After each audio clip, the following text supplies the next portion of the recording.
dan 112 derajat 35 bujur timur, tepatnya di laut 35 km arah barat Pulau Bawean.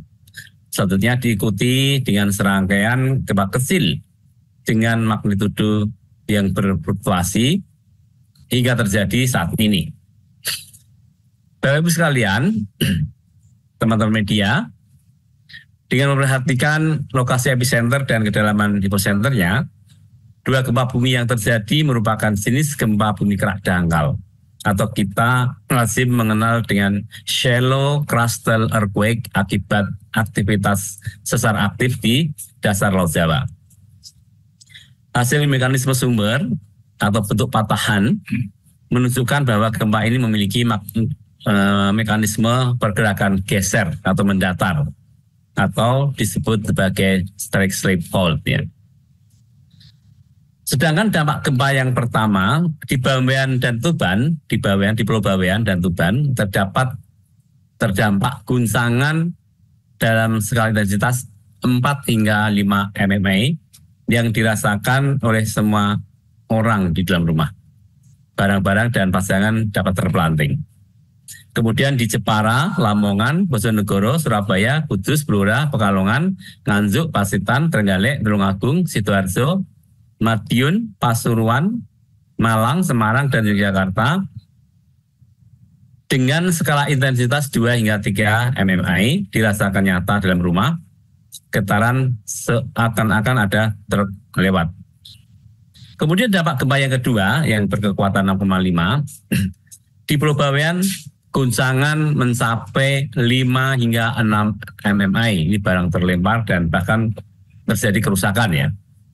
Kemudian di Blora, Madura, Gresik, Surabaya, Kabupaten Banjar ya di Kalimantan, intensitas mencapai 3 hingga 4 MMI. Ini dirasakan oleh semua orang di dalam rumah. Di Mojokerto, Banjarbaru, Sampit, Banjarmasin, Martapura, Balikpapan, Malang, Lumajang, Madiun, Nganjuk, Pasuruan, Jepara, Rembang, Demak, Kudus, Semarang mengalami guncangan dengan skala intensitas 2 hingga 3 MMI yang dirasakan oleh semua orang dalam rumah, terasa seakan ada truk berlalu ya. Kemudian di Yogyakarta, Kulon Progo, Kebumen, Temanggung, Blitar, dan Solo juga dilaporkan merasakan guncangan dengan skala intensitas 2 MMI yang dirasakan oleh banyak orang dan benar-benar ringan yang digantung bergoyang ya. Patut disyukuri bahwa hasil pemodelan BMKG terhadap kedua gempa ini, keduanya tidak berpotensi tsunami. Nah, rangkaian gempa, bahwa gempa Bawean ini merupakan rangkaian gempa atau earthquake sequence di Laut Jawa. Hingga saat ini, pukul 20 waktu Indonesia Barat, hasil monitoring BMKG menunjukkan telah terjadi aktivitas gempa sebanyak 64 kali ya, dengan magnitudo rentang berkisar antara 2,7 yang paling kecil dan hingga yang terbesar 6,5 yaitu gempa yang terjadi tadi petang.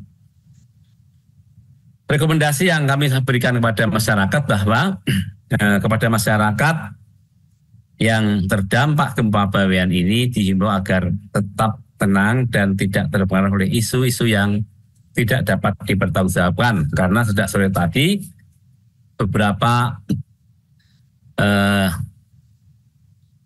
video yang sebenarnya hoax beredar gempa yang terjadi di Cianjur diatasnamakan gempa Bawean ini, dan ini masyarakat agar peka terhadap hal-hal yang merupakan berita yang tidak bertanggungjawabkan. Kemudian masyarakat diimbau agar menghindari bangunan yang retak atau rusak akibat gempa. Periksa dan pastikan bangunan tempat tinggal Anda apakah cukup kuat atau tahan gempa, atau tidak ada kerusakan yang dapat membahayakan kestabilan bangunan sebelum Anda kembali masuk rumah. Ya. Kita harus pastikan dulu bahwa kalau ingin masuk ke dalam rumah, pastikan rumahnya tetap kondisi aman. Ya. Kalau sudah rusak, sebaiknya jangan tinggal di rumah tersebut. Ya. Bagi masyarakat yang rumahnya mengalami kerusakan, rusak sebagian, atau bangunannya sudah miring akibat terdampak gempa, sebaiknya tidak menempati untuk sementara waktu dan diimbau tinggal di tempat pengungsian yang telah disediakan pemerintah daerah setempat yang aman. masyarakat diminta untuk mewaspadai aktivitas gempa susulan yang mungkin saja masih dapat terjadi. Gempa bumi yang terjadi tidak berpotensi tsunami, sehingga masyarakat dihimbau tetap tenang dan beraktivitas seperti biasa di pantai, ya, bekerja di pantai, melaut, aktivitas penyeberangan tidak terganggu dengan aktivitas gempa yang terjadi karena memang tidak berpotensi tsunami. Pastikan seluruh informasi terkait dengan gempa dan tsunami hanya bersumber dari BMKG yang disebarkan melalui kanal-kanal komunikasi resmi BMKG yang telah terverifikasi baik di Instagram, Twitter, aplikasi info BMKG, website, Telegram, kemudian juga melalui mobil apps Android atau iOS atau Wear OS BMKG yang saat ini sudah banyak sekali aplikasinya dan dapat diinstal di handphone Bapak Ibu sekalian. Terima kasih Bapak Ibu sekalian, kawan-kawan media yang saya cintai dan hormati. Demikian, selamat malam. Assalamualaikum warahmatullahi wabarakatuh. Selamat malam Pak Daryono, terima kasih atas penjelasannya. Kami persilakan kepada Kepala Balai Besar Wilayah 2 kalau ingin berkenan menjelaskan terkait kondisi terkini di daerah teman-teman Bawean, teman-teman UPT, sembari menunggu teman-teman dari media massa untuk bertanya, kami persilakan.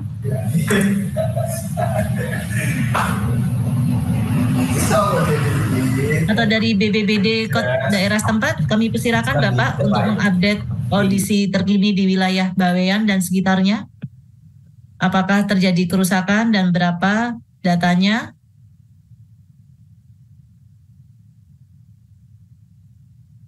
Kami persilakan teman-teman media massa. Jadi tidak berpotensi tsunami ya Pak Daryono?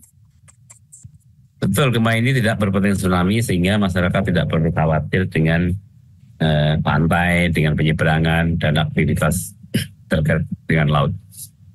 Oke, siap. Bapak, ini ada dari Mas Ilham dari Jawa Pos.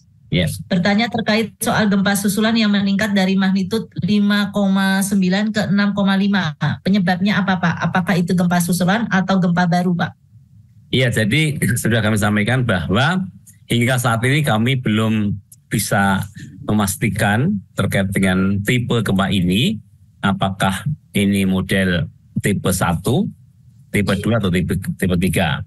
Jadi kita belum bisa menilai apakah itu gempa pembuka dan ada gempa utama, karena memang prosesnya masih terus berjalan ya. Sehingga kami tidak berani berspekulasi apakah ini gempa utama atau bukan, karena memang proses dari aktivitas gempa ini belum selesai ya. Namun demikian, kalau kita melihat tren magnitud yang terjadi dari siang tadi, tampak memang berfluktuasi ya, artinya dari magnitudo 5,9